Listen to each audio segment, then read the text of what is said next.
Opa, bom dia, boa tarde, boa noite. Eu sou o Delphos e fico muito feliz que você tenha se juntado a mim nesse propósito. E hoje nós vamos ler Atos capítulo 23 e 24. Paulo, fixando os olhos no sinédrio, disse: Meus irmãos, tenho cumprido o meu dever para com Deus com toda boa consciência até o dia de hoje. Diante disso, o sumo sacerdote Ananias deu ordens aos que estavam perto de Paulo para que lhe batessem na boca. Então Paulo lhe disse: Deus te ferirá, parede branqueada. Estás aí sentado para me julgar conforme a lei, mas contra a lei me mandas ferir? Os que estavam perto de Paulo disseram: Você ousa insultar o sumo sacerdote de Deus? Paulo respondeu: Irmãos, eu não sabia que ele era o sumo sacerdote, pois está escrito: Não fale mal de uma autoridade do seu povo. Então Paulo, sabendo que alguns deles eram saduceus e os outros fariseus, bradou no sinédrio: Irmãos, sou fariseu, filho de fariseu. Estou sendo julgado por causa da minha esperança na ressurreição dos mortos. Dizendo isso, surgiu uma violenta discussão entre os fariseus e os saduceus, e a assembleia ficou dividida.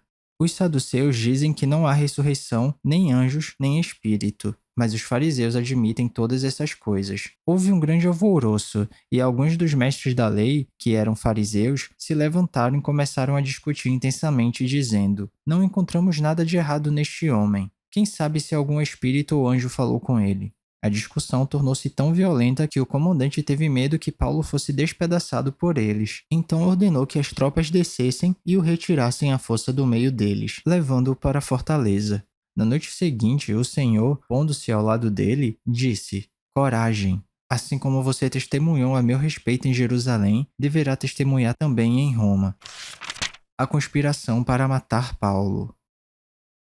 Na manhã seguinte, os judeus tramaram uma conspiração e juraram solenemente que não comeriam nem beberiam enquanto não matassem Paulo. Mais de 40 homens estavam envolvidos nessa conspiração, e dirigindo-se aos chefes dos sacerdotes e aos líderes dos judeus, disseram: Juramos solenemente, sob maldição, que não comeremos nada enquanto não matarmos Paulo. Agora, portanto, vocês e o Sinédrio peçam ao comandante que o faça comparecer diante de vocês com o pretexto de obter informações mais exatas sobre o seu caso. Estaremos prontos para matá-los antes que ele chegue aqui. Entretanto, o sobrinho de Paulo, filho de sua irmã, teve conhecimento dessa conspiração. Foi à fortaleza e contou tudo a Paulo, que, chamando um dos centuriões, disse: Leve este rapaz ao comandante, ele tem algo para lhe dizer. Assim, ele o levou ao comandante. Então disse o centurião: Paulo, o prisioneiro, chamou-me, pediu-me que te trouxesse este rapaz, pois ele tem algo para te falar. O comandante tomou o rapaz pela mão,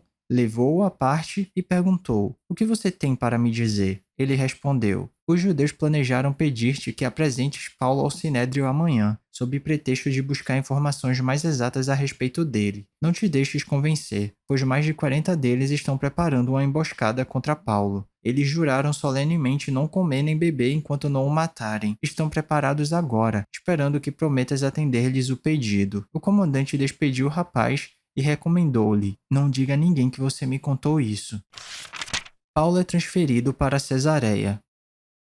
Então ele chamou 2 de seus centuriões e ordenou-lhe: Preparem um destacamento de 200 soldados, 70 cavaleiros e 200 lanceiros a fim de irem para Cesareia esta noite, às 9 horas. Providenciem montarias para Paulo e levem-no em segurança ao governador Félix. O comandante escreveu uma carta nestes termos: Cláudio Lísias, ao excelentíssimo governador Félix, saudações. Este homem foi preso pelos judeus, que estavam prestes a matá-lo quando eu, chegando com minhas tropas, o resgatei, pois soube que ele é cidadão romano. Querendo saber por que o estavam acusando, levei-o ao sinédrio deles. Descobri que ele estava sendo acusado em questões acerca da lei deles, mas não havia contra ele nenhuma acusação que merecesse morte ou prisão. Quando fui informado de que estava sendo preparada uma cilada contra ele, enviei-o imediatamente a Vossa Excelência. Também ordenei que os seus acusadores apresentassem a Vossa Excelência aquilo que tem contra ele. Os soldados, cumprindo seu dever, levaram Paulo durante a noite e chegaram a Antipátrige. No dia seguinte, deixaram a cavalaria prosseguir com ele e voltaram para a fortaleza. Quando a cavalaria chegou a Cesareia, deu a carta ao governador e lhe entregou Paulo. O governador leu a carta e perguntou de que província era ele. Informando de que era da Cilícia, disse: Ouvirei seu caso quando os seus acusadores chegarem aqui. Então ordenou que Paulo fosse mantido sob custódia no palácio de Herodes. Atos capítulo 24. O julgamento de Paulo perante Félix. 5 dias depois, o sumo sacerdote Ananias desceu a Cesareia com alguns dos líderes dos judeus e um advogado chamado Tértulo, os quais apresentaram ao governador suas acusações contra Paulo. Quando Paulo foi chamado, Tértulo apresentou sua causa a Félix.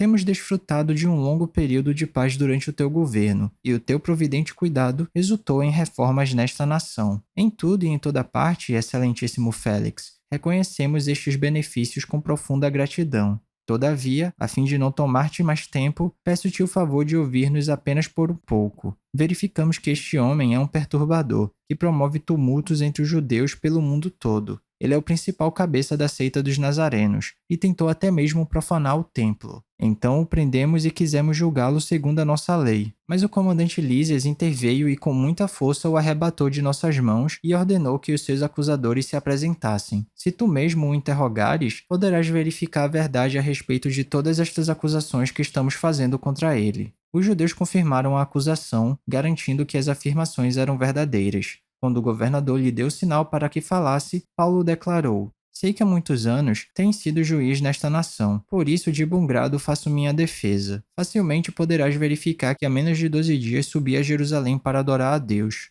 Meus acusadores não me encontraram discutindo com ninguém no templo, nem incitando uma multidão nas sinagogas ou em qualquer outro lugar da cidade. Tampouco podem provar-te as acusações que agora estão levantando contra mim. Confesso-te, porém, que adoro o Deus dos nossos antepassados como seguidor do caminho, a que chamam seita.